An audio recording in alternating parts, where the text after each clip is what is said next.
Hello students, welcome to the best coaching classes. Hope you all are fine. आप लोगों के comments आ रहे थे कि मैनेजमेंट अकाउंटिंग का पेपर आप लोगों का अच्छा हो गया और मेरी वीडियो से आपको बहुत हेल्प मिली है और नेक्स्ट पेपर के लिए भी वीडियोस अपलोड कर दी जाएं. दैट्स वाई मैं अब आपके लिए इंश्योरेंस की वीडियो लेकर आ रही हूँ. फर्स्ट चैप्टर है इंट्रोडक्शन टू इंश्योरेंस. इसके अंदर जो हमारे कंटेंट्स रहेंगे वो रहेंगे meaning, features, principle of insurance, objectives of insurance, type of insurance and insurance as a social security tool. So इस वीडियो में हम ये सभी टॉपिक्स को कवर करने वाले हैं और मेरे चैनल पर ऑलरेडी मैराइन इंश्योरेंस की वीडियो जो है वो चैनल पर अपलोडेड है. आप एक चैप्टर वहाँ से कवर कर लीजिएगा, एक चैप्टर आज इस वीडियो से कवर हो जाएगा. अगर आप मेरे चैनल पर नए हैं तो चैनल सब्सक्राइब कर लें, साथ ही साथ बेल आइकन क्लिक कर लें ताकि आने वाले वीडियोस के अपडेट्स आपको मिलते रहें. वीडियो पसंद आए तो प्लीज़ लाइक करना मत भूलिएगा और ज़्यादा से ज़्यादा स्टूडेंट्स तक शेयर कर दीजिएगा ताकि उनकी भी हेल्प हो सके. थोड़ी सी गले में मेरे प्रॉब्लम है तो मेरी आवाज़ थोड़ी ऐसी ही आएगी, मैनेज कर लेना. सो डेफिनेशन है हमारे इंश्योरेंस की. Insurance is a device for the transfer to an insurer of a certain risk of economic loss that would otherwise borne by the insured. आप सभी जानते होंगे, थोड़ी सी नॉलेज रखते होंगे इंश्योरेंस के बारे में. इंश्योरेंस क्या है? इसमें दो पार्टीज़ होती हैं, एक होता है इंश्योरर और एक होता है इंश्योर्ड. इंश्योरर और एक होता है इंश्योर्ड. इंश्योरर कौन है? जो इंश्योरेंस कंपनी है जो आप लोगों की इंश्योरेंस कर रही है. एंड इंश्योर्ड दैट पर्सन जो इंश्योरेंस की सर्विसेज को ले रहा है और अपनी इंश्योरेंस लाइफ की या फिर जनरल इंश्योरेंस, आगे हम चैप्टर में पढ़ने वाले हैं, वो करवाता है. इंश्योरर एक कंपनी जो इंश्योरेंस कर रही है और इंश्योर्ड वो पर्सन है जो इंश्योरेंस करवा रहा है. बेसिकली इंश्योरेंस जो भी पर्सन करवाता है वो कर क्या रहा है? वो अपने रिस्क को ट्रांसफ़र कर रहा है किसके पास? इंश्योरेंस कंपनी के पास. ठीक है, कि इन केस ऑफ फ्यूचर में कोई भी लॉस होता है तो जिस चीज़ से रिलेटेड उसने इंश्योरेंस ले रखी होगी वो लॉस जो है वो कौन बियर करेगा? इंश्योरेंस कंपनी बियर करेगी. आई होप मीनिंग आपको क्लियर है. अब चलते हैं इसके कैरेक्टरिस्टिक्स की तरफ. इसका फर्स्ट फीचर है cooperative device. Cooperative device meaning ये लिया गया है कोऑपरेटिव सोसाइटी से, जिसमें क्या होता है कि कुछ मेंबर्स मिलकर वॉलंटरीली एक एसोसिएशन स्टार्ट कर लेते हैं जिसमें सभी मेंबर्स मिलकर अपने किसी भी मेंबर को कोई प्रॉब्लम आए तो उनको फाइनेंशियली जो भी उनकी प्रॉब्लम है फाइनेंशियली हेल्प करते हैं सभी मेंबर्स मिलकर. ठीक है, तो मतलब एक पर्सन के लॉस के लिए सब मेंबर्स रिस्क जो है वो डिवाइड कर लेते हैं आपस में. ऐसा ही कहा जा रहा है कि इंश्योरेंस कंपनी भी क्या है, यहाँ पे क्या किया जा रहा है कि इंश्योरेंस एक कोऑपरेटिव फॉर्म है in which loss of a person is shared by all those person who have taken insurance. इसमें क्या, सपोज कीजिए 10 लोगों ने इंश्योरेंस ले रखी है और एक के घर में क्या हो गया? लॉस हो गया. तो आप 10 पर्सन एक कंपनी को प्रीमियम पे करते हो और वो उस प्रीमियम को उस एक पर्सन को क्या कर देता है जिसका लॉस हो रहा है उसे प्रोवाइड कर देता है ताकि उसके लॉस को कवर किया जा सके. तो बेसिकली एक पर्सन के जो प्रॉब्लम आई उसका बर्डन 10 लोगों की प्रीमियम से कवर हो गया. तो यही एक तरह से ये कहना चाह रहा है कि it is a cooperative device, it is a pool of funds. यहाँ पे होता क्या है? पूल ऑफ फंड्स क्रिएट किए जा सकते हैं उन सभी पर्सन से who have got themselves insured, जिन्होंने अपनी इंश्योरेंस करवा रखी है. और फिर वो बर्डन जो है, रिस्क जो है, वो किसी के साथ भी प्रॉब्लम क्रिएट हो सकती है, वो डिवाइड हो जाता है नंबर ऑफ पर्सनस में. नेक्स्ट आपके पास आता है transfer of risk. Insurance work as risk transferring mechanism. कैसे? देखो, आपने इंश्योरेंस ले ली, इट मीन्स आपने अपना रिस्क जो है वो किसी और पर्सन पर ट्रांसफ़र कर दिया कि in case of loss you have to pay me, है ना, मतलब कि आपको मुझे पे करना पड़ेगा. तो आपने अपना रिस्क किसी और पर डाल दिया, यानी कि एक इंश्योरर जिसने आपकी इंश्योरेंस करवाई है उस पर डाल दिया. नेक्स्ट है स्प्रेडिंग ऑफ रिस्क. रिस्क क्या हो गया? स्प्रेड हो गया, डिवाइड हो गया. नेक्स्ट है large number of persons. The success और failure of insurance company depend कर जाती है बेटा लार्ज नंबर ऑफ पर्सनस पे, कि कितने क्लाइंट्स हैं उनके. जितने क्लाइंट्स ज़्यादा होंगे उतना कंपनी जो है वो लॉन्ग टाइम सर्वाइव कर पाएगी और जितने नंबर ऑफ पर्सनस कम होंगे, क्लाइंट्स कम होंगे, उतना ही कंपनी के बंद होने के चांसेस ज़्यादा रहते हैं. नेक्स्ट है risk evaluation. When a plan is launched by the company, it has to fix amount of the premium, because आपको इंश्योरेंस का प्रीमियम पे करना पड़ता है. तो ये जो प्रीमियम है वो टोटली डिपेंड कर जाता है आपके वॉल्यूम ऑफ रिस्क पर. ठीक है, अगर रिस्क ज़्यादा होगा तो प्रीमियम भी ज़्यादा होगा, और अगर रिस्क कम होगा तो प्रीमियम भी कम होगा. नेक्स्ट है premium. The person who is going to be insured, जो पर्सन इंश्योरेंस करवा रहा है उसको क्या पे करना पड़ता है, टाइम टू टाइम अमाउंट पे करनी पड़ती है, और उस अमाउंट को बोला जाता है प्रीमियम. नेक्स्ट है insurance is a service. Insurance basically एक सर्विस है, बिकॉज आपने सुना होगा 3 तरह के सेक्टर होते हैं जहाँ से हम अर्निंग करते हैं. फर्स्ट इज़ प्राइमरी सेक्टर, जिसमें एग्रीकल्चर सेक्टर आ जाता है. सेकेंडरी सेक्टर होता है इंडस्ट्रियल सेक्टर, और थर्ड सेक्टर होता है सर्विस सेक्टर, और हमारा थर्ड सेक्टर के अंडर आता है इंश्योरेंस. सो इंश्योरेंस जो है वो सर्विस सेक्टर के अंदर आता है, और इंश्योरेंस एक तरह से क्या है, सर्विसेज है. जो भी कंपनी इंश्योरेंस कंपनी है वो आपको सिर्फ सर्विसेज प्रोवाइड करते हैं. नेक्स्ट है insurance is not a gamble, it is not a gambling. मतलब ये कहा जा सकता है कि गैम्बलिंग की तरह दिख जरूर है, बट एक्चुअल में ये गैम्बलिंग नहीं है. गैम्बलिंग तो टोटली इलीगल होता है, और जबकि इंश्योरेंस एक लीगल एक्टिविटी है. नेक्स्ट आपके पास है insurance is not a charity. देखो इसमें आप प्रीमियम पे करते हो, ठीक है, उसके बाद इन केस ऑफ लॉस आपको अमाउंट जो है वो रिसीव होता है. सो आप ये नहीं कह सकते कि ये एक चैरिटी है, ये एक दान है. नहीं, चैरिटी तो बिना कंसिडरेशन के दी जाती है, जबकि इंश्योरेंस में आप क्या पे कर रहे हो, प्रीमियम पे कर रहे हो. नेक्स्ट है कॉन्ट्रैक्ट ऑफ इंडेमनिटी. इंडेमनिटी क्या होता है, इन केस ऑफ लॉस जो भी आपको कोई गारंटी दे कि मैं पे करूँगा. जैसे मान लीजिए 2 पर्सन के बीच में कॉन्ट्रैक्ट हो रहा है, और कोई थर्ड पर्सन उसकी गारंटी ले रहा है कि ये अगर आपको पेमेंट नहीं देगा तो मैं इसके बिहाफ पे दूंगा, तो वो होता है इंडेमनीफायर. ठीक है, तो ये कॉन्ट्रैक्ट इंडेमनिटी का ही है. क्यों? क्योंकि इन केस ऑफ लॉस एक इंश्योरेंस कंपनी आपको वायदा कर रही है, प्रॉमिस कर रही है कि वो आपके नुकसान की भरपाई करेगी. सो ये एक तरह से इंडेमनिटी का कॉन्ट्रैक्ट है. ठीक है. नेक्स्ट है अटमोस्ट गुड फेथ. ये अटमोस्ट गुड फेथ का मीनिंग है कि भाई देखो, एक इंश्योरर है और एक इंश्योर्ड है, 2 पार्टीज़ हैं. इंश्योरर ने कुछ डॉक्यूमेंट्स आपसे कलेक्ट करने हैं, और वो डॉक्यूमेंट्स आपकी रिस्पॉन्सिबिलिटी बनती है कि आप बिल्कुल सही इन्फॉर्मेशन उन्हें दें. ठीक है ना, कुछ भी रॉन्ग इन्फॉर्मेशन ना दें. मतलब पूरे ट्रस्ट वर्दी कॉन्ट्रैक्ट होना चाहिए, ट्रस्ट पर बेस्ड होना चाहिए, और जो भी कॉन्फिडेंशियल इन्फॉर्मेशन आप उन्हें दे रहे हैं, इंश्योरेंस कंपनी को भी ये प्रॉमिस करना चाहिए कि वो आपकी कोई भी इन्फॉर्मेशन कहीं पर भी लीक नहीं करेंगे. सो उन दोनों के बीच में ट्रस्ट का रिलेशन होना चाहिए. नेक्स्ट है insurance contract is a type of general contract. Insurance contract बिल्कुल जैसे इंडियन कॉन्ट्रैक्ट एक्ट 1872 के अंडर कॉन्ट्रैक्ट्स किए जाते हैं, बिल्कुल उन्हीं कॉन्ट्रैक्ट्स की तरह ही ये भी एक कॉन्ट्रैक्ट है. ठीक है, जिसमें सबसे पहले एग्रीमेंट होगा, then enforceable by law which is convertible into the contract. ये आपके फीचर्स थे. होप आप सबको समझ आए होंगे.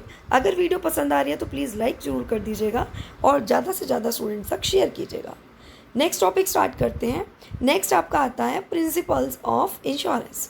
इंश्योरेंस के अंदर कौन कौन से प्रिंसिपल्स हैं जिन्हें हमें फॉलो करना चाहिए. फर्स्ट आता है principle of insurable interest.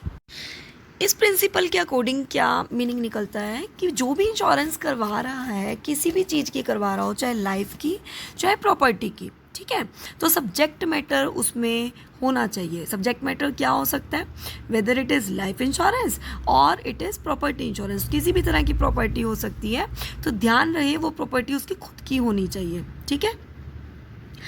Legal relationship होना चाहिए आपका आपके सब्जेक्ट मैटर के साथ.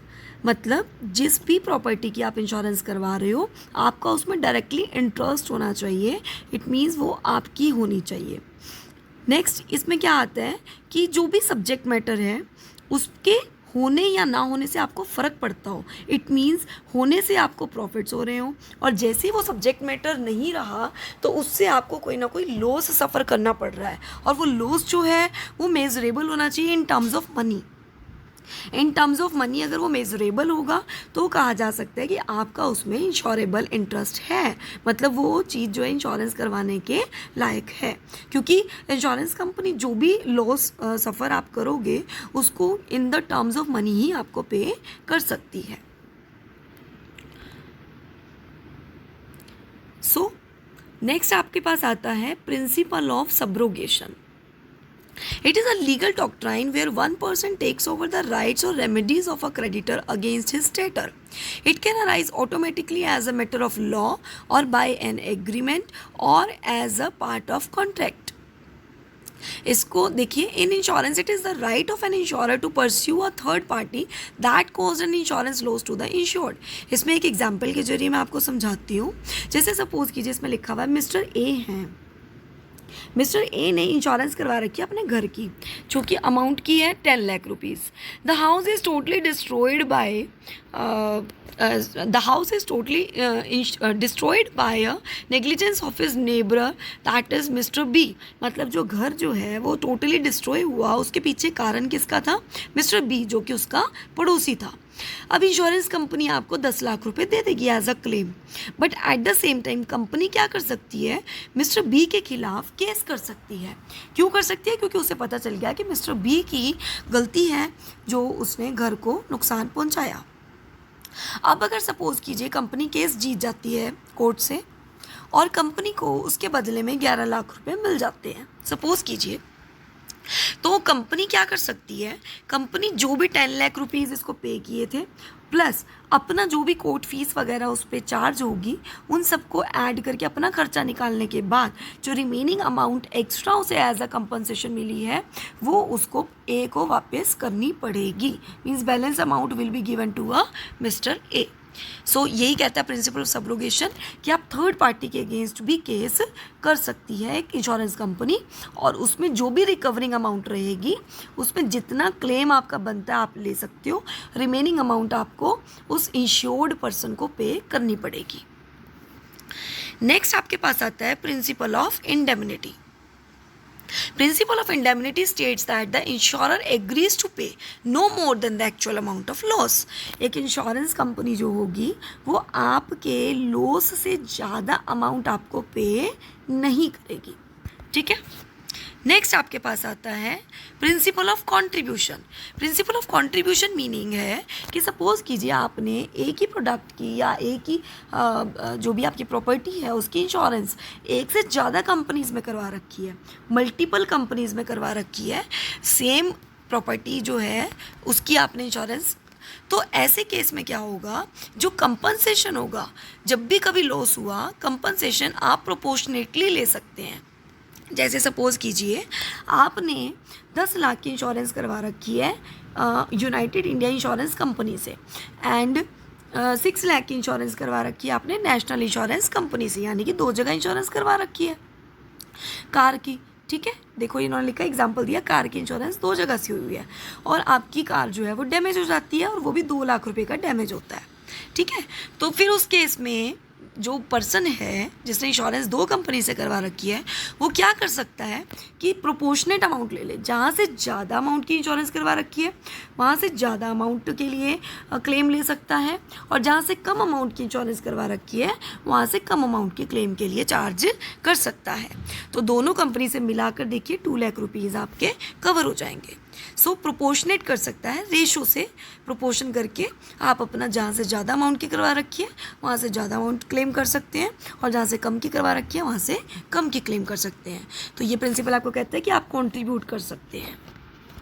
नेक्स्ट है principle of utmost good faith. अभी आपको मैंने ये आपका फीचर में भी समझाया कि जो भी कॉन्फिडेंशियल इन्फॉर्मेशन है, जो भी आपसे डिमांड की जाती है, ये आपकी रिस्पॉन्सिबिलिटी बनती है कि आप बिल्कुल सही इन्फॉर्मेशन अपने इंश्योरर को दें और डिस्क्लोज़ करें पूरी तरह से, और इंश्योरर की रिस्पॉन्सिबिलिटी बनती है कि वो आपकी पर्सनल इन्फॉर्मेशन कहीं पर भी लीक ना होने दे. ठीक है, तो 3 तरह से आपसे इन्फॉर्मेशन मांगी जा सकती है. एक होती है रिप्रेजेंटेशंस, नेक्स्ट होती है the principle of good faith जो है वो सपोर्ट करता है 3 लीगल डॉक्ट्राइंस को.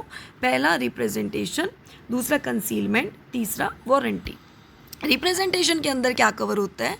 Statement given by the applicant. जो भी एप्लीकेंट होगा उसने इंश्योरर को जितनी भी स्टेटमेंट्स वो देता है related to his age, weight, height, occupation, family history, health status, ये सब कवर हो जाती है आपके रिप्रेजेंटेशंस के अंदर. उसकी रिस्पॉन्सिबिलिटी बनती है वो कोई भी इंफॉर्मेशन गलत ना दे. ठीक है, इनकेस वो फॉल्स इंफॉर्मेशन देता है तो वो कॉन्ट्रैक्ट आपका वॉइड हो जाता है.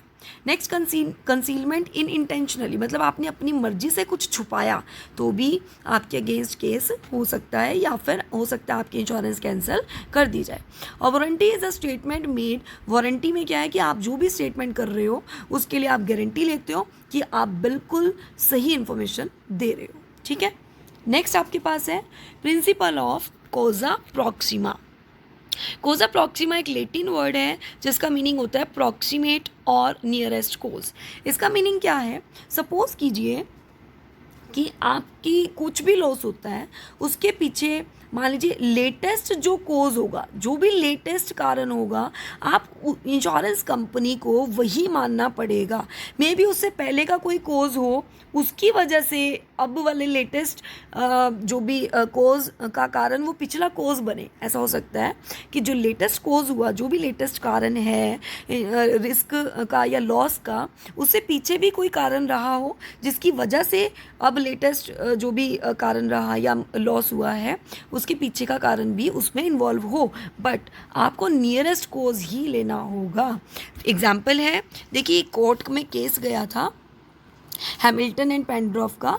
क्या केस था कि एक शिप थी, शिप में ना लॉस हुआ, कार्गो का लॉस हो गया, मतलब जो भी शिप के अंदर सामान होता है वो सारा डैमेज हो गया।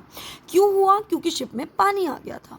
ठीक है, तो लेटेस्ट कोज क्या हुआ कि शिप जो है वो पानी से भर गई।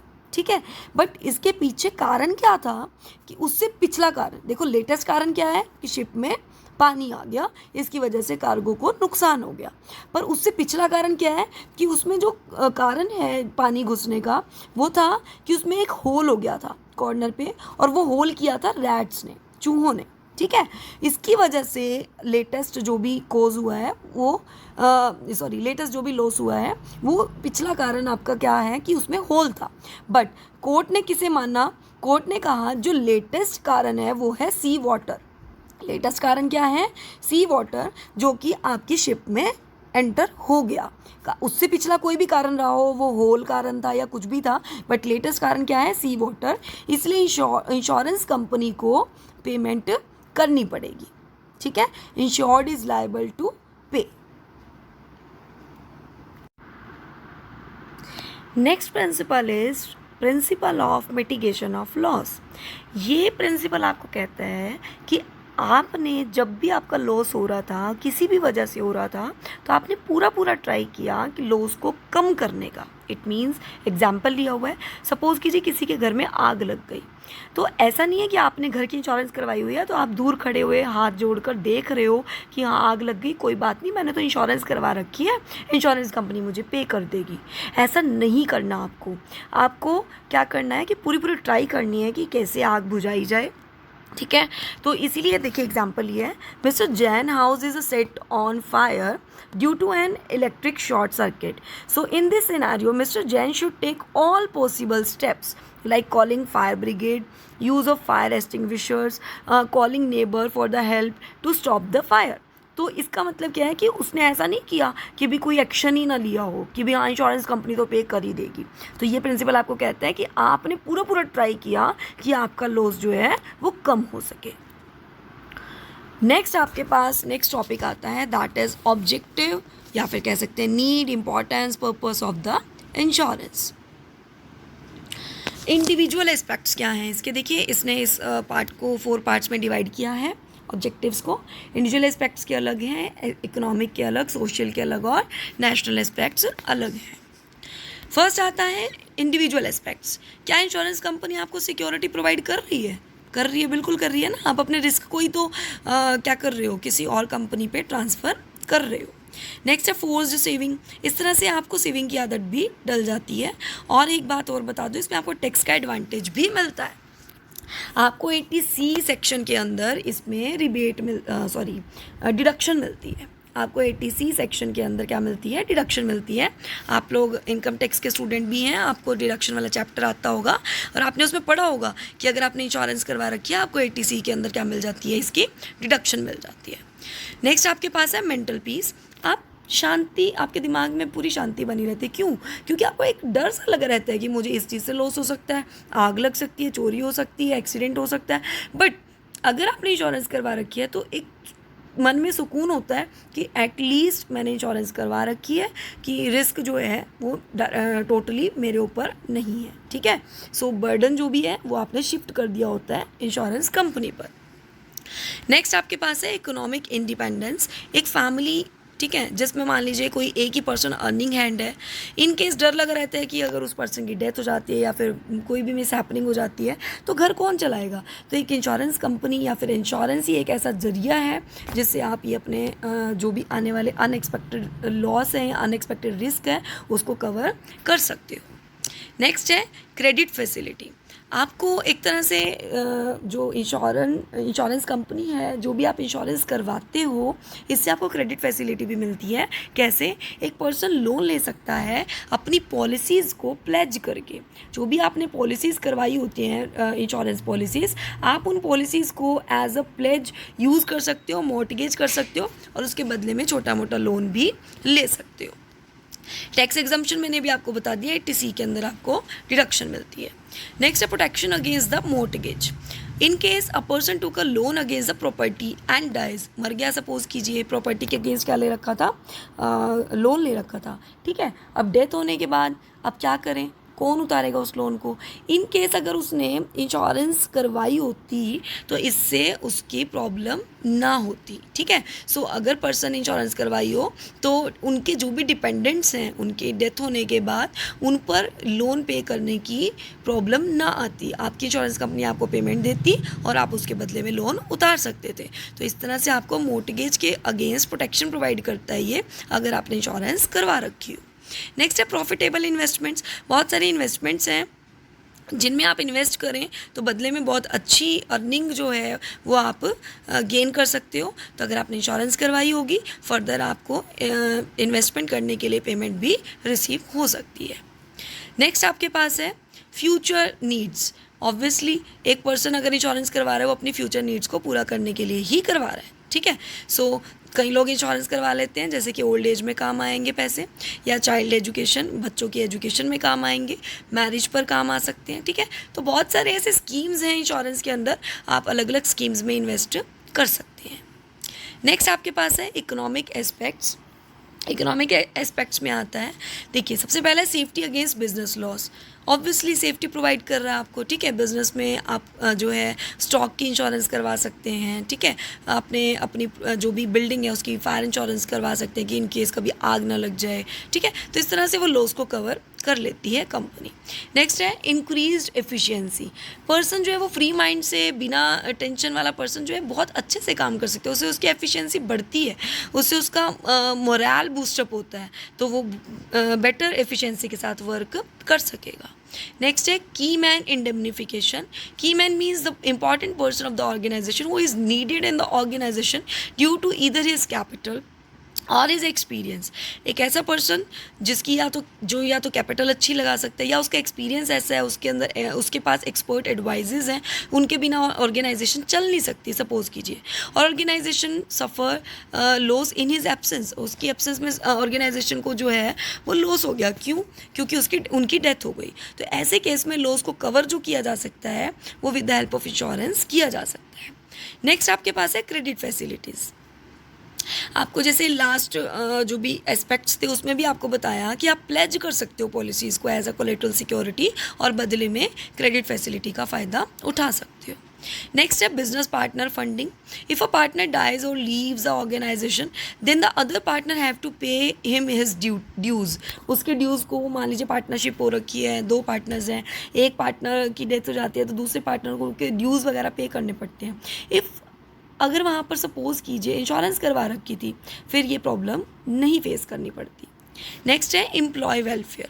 Employ welfare is the responsibility of employer since the worker या एम्प्लॉयज़ जो है वर्किंग फॉर देम। जब तक उनके वर्कर्स जो हैं उनके लिए काम कर रहे हैं तो वो एम्प्लॉयज़ जो हैं उन एम्प्लॉयर्स की क्या है, रिस्पॉन्सिबिलिटीज़ है। So employ welfare induces pension, accidental benefits, sickness benefits, death benefits. So good employees should make available these benefits to the employees.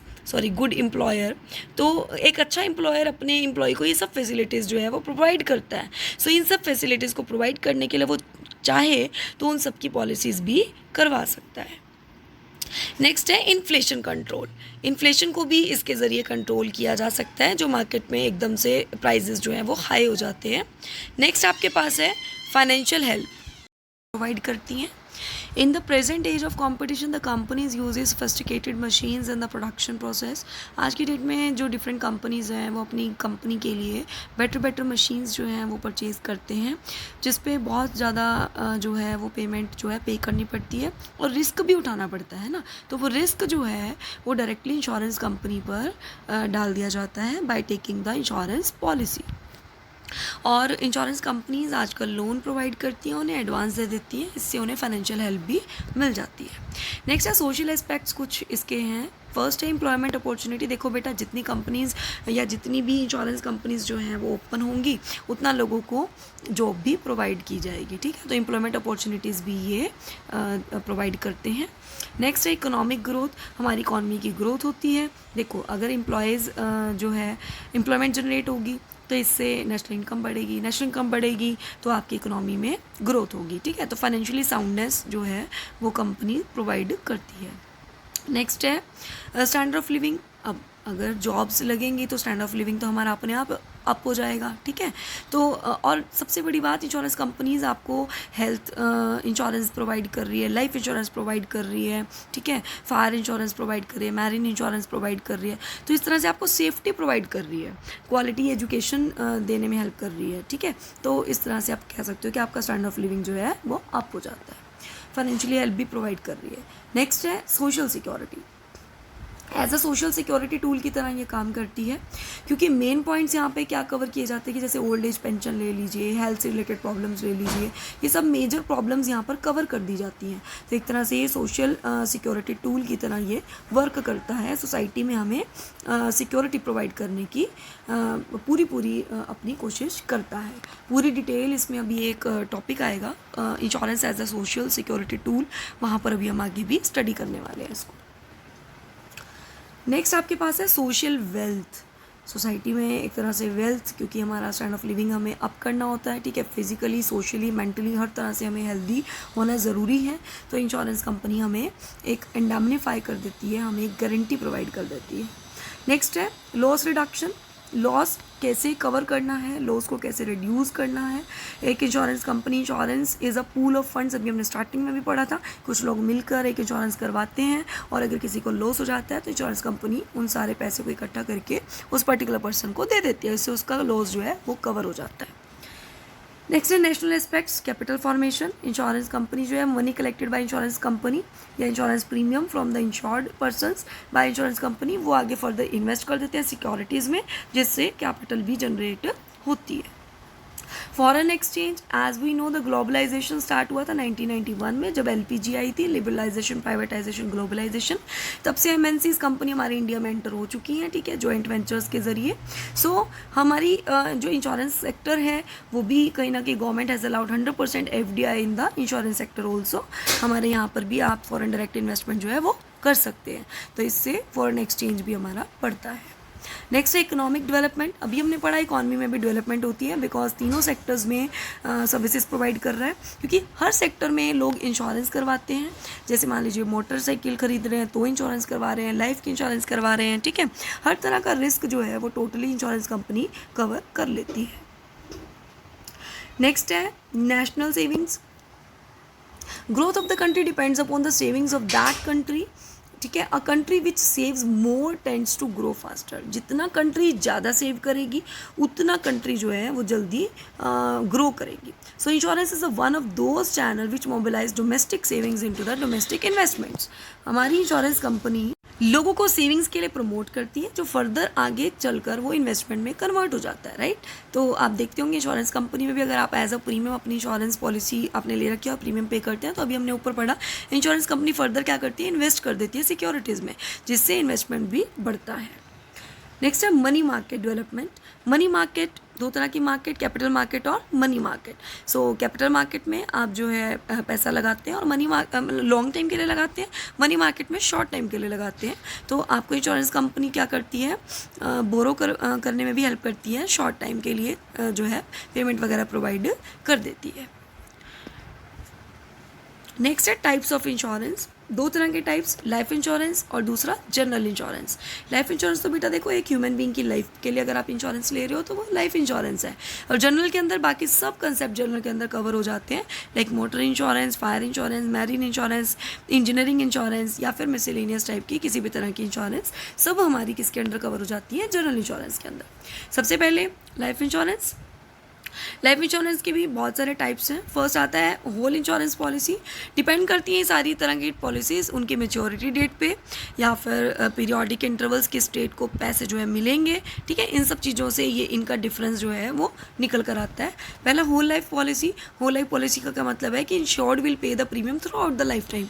इसमें इंश्योर्ड पर्सन को पूरे लाइफ टाइम प्रीमियम पे करना पड़ेगा और sum assured becomes possible only the death, मतलब death के बाद ही आपको आपका अमाउंट जो है आपके नॉमिनी को मिलेगा। Endowment policy means the specified period for which the policy is taken. आप इसमें एक पीरियड डिसाइड कर लेते हैं कि मुझे इस पर्टिकुलर पीरियड के बाद मुझे पेमेंट रिसीव हो जाना चाहिए, और अगर उससे पहले किसी पर्सन की डेथ हो जाती है तो डेथ या मैच्योरिटी पीरियड जो दोनों में से जल्दी होगा आपको उससे पैसे मिल जाएंगे।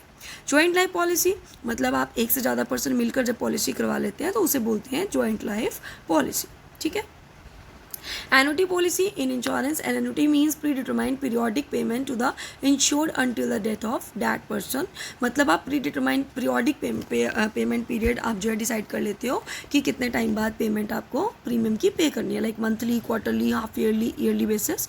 तो in this type of policy lump sum amount is not paid. The annuity plans may also be offered in which periodic payments are to be made for specified number of years. Next is sinking fund policy. Sinking fund policy means these policies are taken by firm and companies to accumulate funds for the replacement of fixed asset। Main बात क्या है कि आपको अपनी fixed asset को क्या करवाना है, रिप्लेस करवाना है या फिर लाइबिलिटी को पे करना है। तो इन सब चीज़ों के लिए आप कौन सी पॉलिसी ले लेते हैं, sinking fund policy. Group insurance policy. Group insurance policy can be taken by employer for his employees or by an association,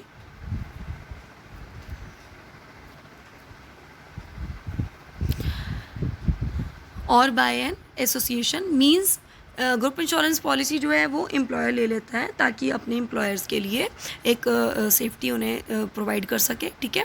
only one policy is issued in the name of the group, और वो बहुत सारे employers के लिए इकट्ठी policy एक ही नाम से करवा लेता है। Term insurance policy. In the term insurance policy the company pays a specified lump sum amount to the designated beneficiary in case of death of the insured. अगर इंश्योर्ड पर्सन की डेथ हो जाती है, ठीक है, तो उसके बेनिफिशियरी को लम सम अमाउंट जो है वो पे कर देता है। Next है money back plans. In these policies, the periodic payment of partial survival benefits is paid. In case of death during the policy period, the full amount of sum assured plus bonus is paid to the nominee. अगर death हो जाती है मान लीजिए तो सारी amount plus bonus आपके nominee को पे कर दिया जाता है, ठीक है, या फिर पीरियोडिक पेमेंट्स जो है वो पार्शियल सर्वाइवल पर दे दी जाती है एडवांस में। नेक्स्ट आती है आपके पास जनरल इंश्योरेंस। जनरल इंश्योरेंस के अंदर अभी मैंने आपको बोला कि सभी तरह की इंश्योरेंस कवर की जाती हैं। फर्स्ट आ जाती है मोटर इंश्योरेंस। इन केस बस मोटर इंश्योरेंस नाम से ही समझ लीजिए, अगर आप कोई भी मोटर व्हीकल परचेज करते हैं उसके ऊपर इंश्योरेंस करवा लेते हैं तो लॉस के केस में कंपनी आपको क्या करेगी, क्लेम देगी, ठीक है। नेक्स्ट है फायर इंश्योरेंस। ये किस लिए होगी बेटा कि प्रॉपर्टी या फिर किसी भी गुड्स को जो है वो जो भी डिस्ट्रॉय हो रहा है उसका वो ड्यू टू फायर हो रहा है, और अगर आपने ये पॉलिसी ले रखी है, ये इंश्योरेंस करवा रखी है तो आपको फायर इंश्योरेंस के अंडर क्लेम मिल जाएगा। नेक्स्ट है मैरीन इंश्योरेंस। मैरीन इंश्योरेंस जो है वो रिलेटेड टू सी, मतलब जो भी मैरीन जो है वो आपकी शिप के लिए की जाती है, ठीक है। इसके अंदर बेसिकली 3 इंश्योरेंस को कवर किया जाता है। एक होती है हल इंश्योरेंस, एक होता है कार्गो इंश्योरेंस और एक होता है फ्रेट इंश्योरेंस, ठीक है। हल मीन्स जिस शिप में सामान जा रहा है उसकी इंश्योरेंस करवाई हुई है आपने। कार्गो मतलब जो सामान है जो उसके अंदर आपने लोड किया हुआ है, और फ्रेट मीन्स किराया, जो रास्ते का किराया है जो कि कार्गो कंपनीज, शिपिंग कंपनीज जो है वो चार्ज करती हैं। इन तीनों की आपने क्या करवा रखी है, इंश्योरेंस। तो इन केस ऑफ एक्सीडेंट्स, ठीक है, या कैजुअलिटीज़ ऑफ द सी आपको क्या मिलेगी, इंश्योरेंस जो है कंपनी आपको आपका क्लेम दे देगी। नेक्स्ट आपके पास आता है इंजीनियरिंग इंश्योरेंस। इंजीनियरिंग मीन्स एक ये न्यू टाइप की इंश्योरेंस है जो कि कॉम्प्रिहेंसिव सॉल्यूशन देती है फॉर द कंस्ट्रक्शन या erection projects as well as contractor plants, machinery, electronic equipments etcetera. Means इन सब के लॉस के केस में अगर आपने इंश्योरेंस करवा रखे तो कंपनी आपको क्लेम दे देगी, ठीक है जी। नेक्स्ट कुछ मिसलेनियस इंश्योरेंसेज हैं, जैसे हेल्थ इंश्योरेंस, हेल्थ पर मिलेगी आपको। फिडिलिटी इंश्योरेंस, अगर एम्प्लॉयर जो है वो मान लीजिए एम्प्लॉई ने कुछ लॉस कर दिया, जैसे मान लीजिए फ्रॉड कर दिया, डिसऑनेस्टी दिखाई, ठीक है, उसकी वजह से एक एम्प्लॉयर को बहुत ज़्यादा नुकसान आ रहा है और उसने फिडिलिटी इंश्योरेंस करवा रखी है, तो इंश्योरेंस कंपनी आपका क्लेम आपको दे देगी। लाइफ स्टॉक मीन्स अगर आप एनिमल्स को अपने बिजनेस में यूज़ करते हैं और उसके अगेंस्ट क्या करवा लेते हैं, इंश्योरेंस करवा लेते हैं, पॉलिसी ली हुई है आपने, तो आपको उनकी डेथ पर या फिर उनकी वजह से कुछ लॉस हो रहा है तो आपको क्या मिल जाएगी, क्लेम मिल जाएगा कंपनी से। क्रॉप इंश्योरेंस, मान लीजिए जो है आप क्रॉप की इंश्योरेंस करवा लेते हैं, मान लीजिए आपने प्लांट्स की, ट्रीज़ की या फिर आपने एग्रीकल्चर प्रोडक्ट्स की जो है वो आपने क्या करवाई हुई, इंश्योरेंस करवाई हुई है, ठीक है। तो अनसर्टेन इवेंट्स पे कुछ भी मिस हैपनिंग होती है तो आपको उसके अगेंस्ट आपकी कंपनी आपका क्लेम दे देती है। नेक्स्ट है बल्गरी इंश्योरेंस, मतलब इन केस ऑफ थेफ्ट, डकैती या फिर हाउस ब्रेकिंग ड्यू टू बल्गरी, ठीक है, तो आपको क्या मिल जाता है, इंश्योरेंस मिल जाती है। नेक्स्ट है credit insurance. Credit insurance covers the loss which arise due to basic debts or non payment of dues. मान लीजिए आपके डेटर्स ने आपके पेमेंट करनी है और आपके बैड डेट हो जाते हैं, पैसे डूब जाते हैं, वो नहीं कर रहा, तो इंश्योरेंस अगर आपने इस चीज़ की करवा रखी है तो आपको इंश्योरेंस कंपनी क्लेम दे देगी। नेक्स्ट है travel insurance. Travel insurance covers all type of risk associated with the travel, like injuries, illness, baggage, death, ठीक है, medical emergencies, hospitalisation etcetera. Next है वर्कमैन कंपनसेशन इंश्योरेंस। इसमें मान लीजिए it covers a loss otherwise to be beared by the employer to pay as compensation. अगर आपको employers को आपको कंपनसेशन पे करना पड़ा, वर्कर्स को कंपनसेशन पे करना पड़ा हु रिसीव इंजरीज, अगर उनको इंजरी हुई थी तो उसके बदले में अगर आपने इंश्योरेंस करवा रखे तो एम्प्लॉयर को उस कंपनसेशन की जो अमाउंट है, वो क्लेम जो है वो इंश्योरेंस कंपनी कवर कर देती है। सो इसका नेक्स्ट टॉपिक है that is insurance as a social security tool, कि इंश्योरेंस एक सोशल सिक्योरिटी टूल की तरह वर्क करता है। आइए इसके कुछ रीजंस जानते हैं कि क्यों हम ऐसा कह रहे हैं कि इंश्योरेंस एक सोशल सिक्योरिटी टूल है, यानी कि हमें सोसाइटी में सिक्योरिटी प्रोवाइड करता है। इसके पीछे कुछ रीजंस हैं। See the reasons. The insurance is known as a social security tool because of the following reasons. पहला कि हमें सोसाइटी में सिक्योरिटी प्रोवाइड करता है। आपने देखा वेरियस तरह के इंश्योरेंसेज हमने पढ़ी, चाहे वो लाइफ इंश्योरेंस थी, चाहे वो जनरल इंश्योरेंस थी, सब में क्या है कि आपको एक रिस्क जो है वो आप टोटली बर्डन आप किस पे डाल देते हैं, कंपनीज़ पे डाल देते हैं, इंश्योरेंस कंपनीज़ पे, अगर आपने पॉलिसी ली हुई है, और इन केस ऑफ लॉस वो आपको आपका क्लेम दे देते हैं। नेक्स्ट स्टैंडर्ड ऑफ लिविंग बढ़ रहा था हमारा, ठीक है। एक मान लीजिए एक बिजनेसमैन है, वो फ्री माइंड से वर्क करेगा, उसकी एफिशिएंसी बढ़ेगी, ठीक है। अगर उसका बिज़नेस जो है एक्सपैंड करता है तो वो एम्प्लॉयमेंट जनरेट करेगा, और एम्प्लॉयमेंट जनरेट होने से इकॉनमी में स्टैंडर्ड ऑफ लिविंग हमारा अप होता है, ठीक है। और जो भी हेल्थ इंश्योरेंस हमें क्या प्रोवाइड करी, हमारी हेल्थ से रिलेटेड प्रॉब्लम्स को सॉल्व करती है, ठीक है, उस टाइम पे हमें कोई प्रॉब्लम नहीं आती। और हमने बीच में ये भी पढ़ा कि क्रेडिट फैसिलिटी भी आपको प्रोवाइड कर देती है।